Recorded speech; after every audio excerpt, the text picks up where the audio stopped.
Exponential equations. What is an exponential equation? Well, an exponential equation is an equation in which a variable appears in the exponent of a base. These equations have usually the form a to the x equals b, where a is the base, a positive constant, and it's not equal to 1. X is the exponent. It's usually the unknown variable within that exponential. And that's the one that we solve for. And b is the result to which the base raised to that exponent is equal to, right? So when it comes to exponential equations, it's a fundamental role in fields like mathematics, science, economics, and engineering due to their ability to model continuous growth or decay. Exponential equations can describe situations where the growth rate of a population is constant over time. The rate at which a substance decays is often modeled by an exponential equation. In finance, we use exponential equations to calculate the compound interest and so on. So it's a very useful types of equations that we use in various subjects. Now, let's take a look at how to solve an exponential equation. An exponential equation can be solved using different methods, right? One of the methods is using the same base method. The base here is 4 and the base here is 16. That is, both sides don't have the same base. So if I can write those two sides using the same base, then all we have to compare is the exponents. That is similar to this right here. If you have base a to the x equals base a to the y, for those two to be equal, their exponents must be equal. And that's the idea that we're going to use here. So we know that 4 could be written as 2 squared and 16 could be written as 2 to the 4th. So this equation here could be written as 2 to the 2nd, which is 4, and then 2 to the 4th is 16, right? Now, what we're going to do is we're going to multiply the exponents here. 2 times x is 2x, and 2 times 2 is 4, and over here you get a 4x. So that's what the equation becomes. Now, we can apply this right here. If 2 to the power of that equals 2 to the power of this, then I know that base-wise they're the same. I can ignore their bases. All I need to compare is this right here. What x value would make the exponents equal to each other? Well, let's set the exponents equal to each other and solve for x. We can subtract the 2x over to the other side. That gives us 4 equals 2x.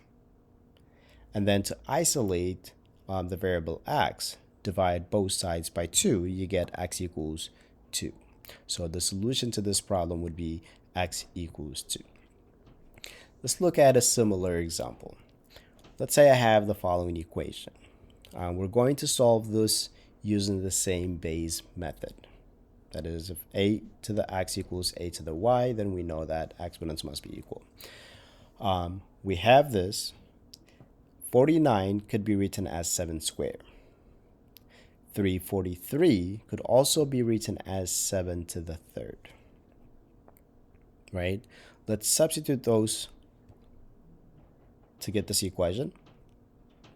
Then let's multiply the exponents.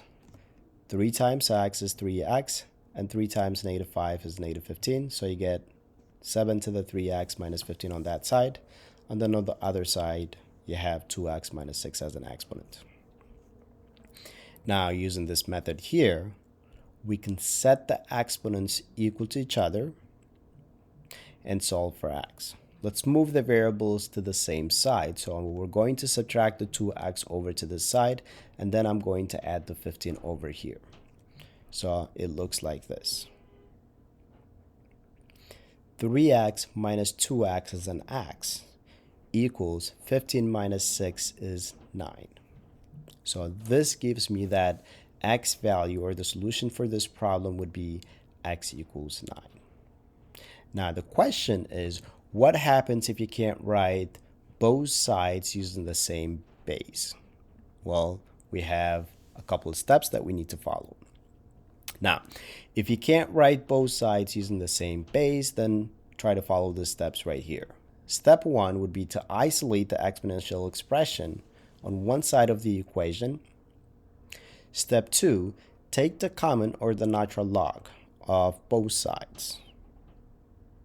Step 3, use the power rule. That is, we know that the logarithm x to the a equals a times the logarithm of x. That is, the power rule helps you bring down this exponent up front. And then step 4 would be to solve for the variable. So let's take a look at example 3. This example here, we cannot use the same base method. That is, we cannot write both sides using the same base. Well, what happens in this case? Well, if you run into problems like this, what you're going to do is you're going to convert this into the logarithm form. Remember, the logarithm is inverse of exponential. So we're going to write this and convert that into a logarithm form using the definition of the logarithm, right? What we're given is the exponential form, which is this portion right here. We need to convert that into this form. So that means this right here could be written as x plus 1 equals the logarithm base 3 of 7. What you have on the right side, that's just a number. You can use the change base formula to simplify that. But to isolate the variable x, just subtract 1. X would be equal to the logarithm base 3 of 7 minus 1. This is what we call the exact solution. Now, I can continue one more step here. We can apply the change base formula. Since my base is base 3, it's not a 10, I'm gonna use this change base formula to rewrite this in terms of the log 7 divided by the log 3 and then minus 1, which simplifies into this number here. So again, this is the exact solution, which also could be written as this. And this is the approximate solution right here. Now, if I were to take this x value and substitute here, it should make both sides equal. But since we rounded this number, the left-hand side might be very close to this number. It may not be exactly 7, but you might get 6.999 something. And that error is due to the rounding error here. That's the reason that it's not equal to exactly 7. Next example, same thing. We have an equation that we cannot solve using the same base method. So what do we do in this case? Well, we can convert this to the logarithm form, or we can take the natural log on both sides. That is, take the ln on both sides. Now, the ln would be easier here because the natural log has a base e. So if I take the ln on both sides, according to that power property, which is this right here, your exponent comes up front, right? Anything that's written in this format, which is what I have here, could be written into this format, which is this down here. So I'm saying this is equal to this, according to this property.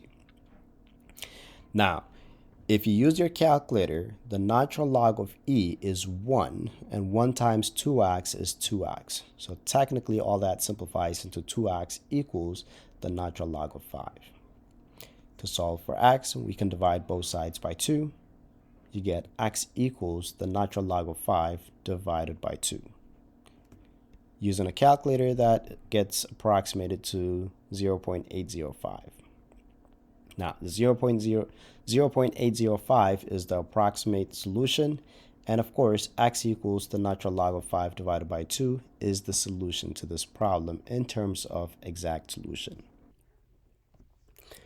All right, this example here is slightly different than the ones we did, right? We have a constant number being multiplied to the exponential portion. And divided by 4 doesn't really help me in this case because you're going to have an exponential divided by 4. So what do we do in this case? Well, we're going to take the logarithm of each side. let's take the logarithm on both sides, and this is what it looks like. Now, why do we take the logarithm? Well, one, logarithm helps you bring down the unknown variable up front using that power property. Two is that when you have a product inside the parentheses, you can expand this logarithm into two different logarithms. And that is what we're going to do here. The logarithm of a times b would be written as the logarithm of a plus the logarithm of b. Now, my a in this case would be 4. So this would be expanded as the logarithm of 4 plus the logarithm of 5 to the x plus 1. Now, from here, we can apply the power property. If you have a logarithm of x to the a, that is equal to a times the logarithm of x. That is the exponent comes up front, and it could be written as a coefficient of that term. So in this case, the x plus 1 is going to come up front, as well as this x right here. The next step we're going to do here is we're going to distribute this logarithm 5. So let's go ahead and distribute this to get this equation. Now, when solving an equation, you're trying to solve for that unknown variable. You're trying to isolate that unknown variable. In this case, the variable is here. I have an x variable as well as an x variable here. So let's go ahead and subtract this x log 5 to the other side to get this new equation. So if I subtracted this, this is what I get. Now, what you notice on the right side is they have a common variable, x. So that means we can factor out an x from the right-hand side to get this equation. On the left side, logarithm 4 plus logarithm 5, we can condense this. That is, we can apply that addition property right here. Anything that's written in this form could be written as a single logarithm, just multiply what's inside the parentheses. And that's where the 20 comes in. So this would be 4 times 5 is 20. So this would be condensed into that single logarithm right here. Next step would be to divide both sides by what I have inside the bracket here. And if you do that, this is what you get. This is the exact solution, which could also be written as, remember, subtraction of two logarithms could be also condensed into a single logarithm. You just divide 3 by 5. An approximate solution using a calculator would be this right here. The exact solution in this case could be written as the log 20 divided by the log of 3/5, which could also be written as this right here. This is the exact solution. An approximation solution would be this right here. So example 5 has a solution that is approximately equal to negative 5.964. Example 6, we have an exponential equal to another exponential, right? What do we do in this case? Well, what we're going to do again is, since we can't write both sides using the same base, we cannot apply the same base method. So what we're going to do is we're going to take the logarithm on both sides. Now, the power property helps us bring down the power, right? If I apply the power property, anything that's written in this format could be changed into this format. That is, your exponent can come and be written as a coefficient of that logarithm. So the power comes down, power comes down. And make sure you put a parenthesis around that, because the logarithm base 2 is being multiplied to whatever is was the power. Now we're going to distribute the logarithm 2 here and the logarithm 5 here to get the following equation. Right? 3x times the logarithm of 2 gives you this, and 1 times the logarithm of 2 is that. Same thing on the other side. Now the goal is to solve for x. I have an x here. I also have an x here. So let's move the variable terms to the same side. So I'm going to take this over to the side by adding x log 5. Right? So we took this over to this side, becomes addition, and when you take this over to the other side, it becomes a subtraction. Now, if you look at the left-hand side, they both have a common x, so that means we can factor out the x to get this, and then divide both sides by what's inside the parentheses here.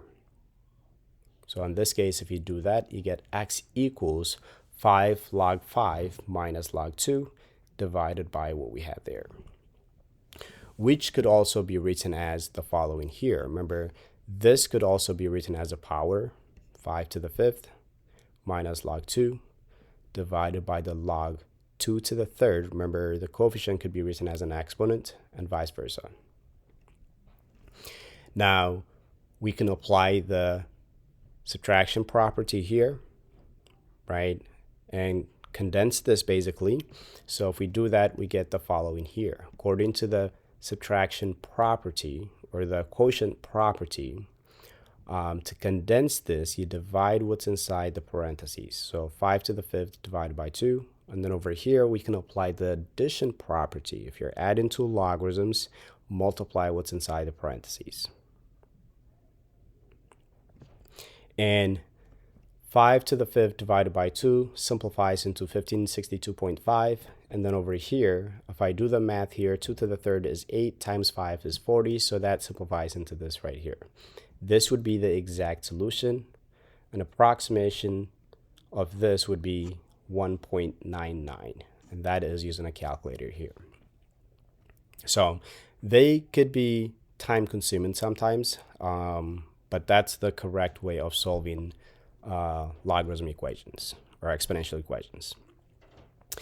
Example 7, we have an exponential on one side and there is a constant on the other side. So let's isolate this exponential on one side first. So we're going to add 20 to both ends first and divide both sides by 4. And then from here, what we're going to do is, well, you can try to write both sides using the same base. In this case, it's impossible to write those two sides using the same base. So take the logarithm, apply the power property. Well, if I apply this power property, it brings down your exponent as a coefficient. So in this case, it would be x plus 10 in parentheses times the log 10 equals the logarithm of 25. Logarithm of 10 is 1. You can use a calculator and check that. So you get x plus 10 equals the log 25.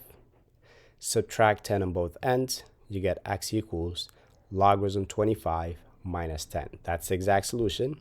An approximation using a calculator would be negative 8.6. So you have an exact and an approximation here. Example 8. This is a little bit tricky. We have exponentials on both sides.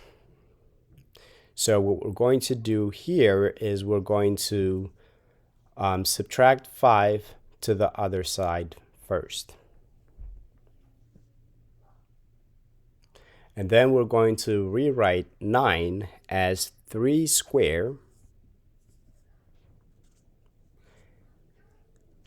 And this simplifies here, right? I can switch those exponents. It doesn't matter if you have the two inside or outside. I can swap those two, and that would be written as this right here. Now, the reason I wrote it this way is that this 3x is the same as this 3x. And what we're going to do here is we're going to use a substitution method. So we're going to say let y be equal to 3 to the x. Now, in place of 3 to the x, we're going to substitute y. So you would have a y squared minus 4 times y minus 5 is equal to 0. That becomes a quadratic equation. we can factor this into this. Two numbers that would multiply to -5 and add up to -4 are -5 and 1. And now we can set each factor equal to 0 and solve for y. So if you add 5, you get y equals 5. Subtract 1, you get y equals -1. Those would be the solution to this equation. But before this step right here, we say let y be equal to 3 to the 5th. So in place of y, we're going to substitute 5 and -1. So we get a new equation over here that says if y equals 5, you get 5 equals 3 to the x. If y equals -1, you get -1 equals 3 to the x. But then 3 to the power of any number is always positive. And that's why this cannot be equal to a -1. Remember, the output of an exponential function is always positive. Doesn't matter what x is. As for this one, we're going to have to solve for x. You can try to do it using the same method, which doesn't work in this case. So we can either convert this into the exponential form or just take the logarithm or the natural log. Let's say we approach this using the natural log. So I'll take the ln on both sides. Exponent comes out front. Divide both sides by the natural log of 3 to isolate the variable x. So you get x equals natural log of 5 divided by the natural log of 3, which is approximately equal to 1.46. So you have your exact solution and approximation solution.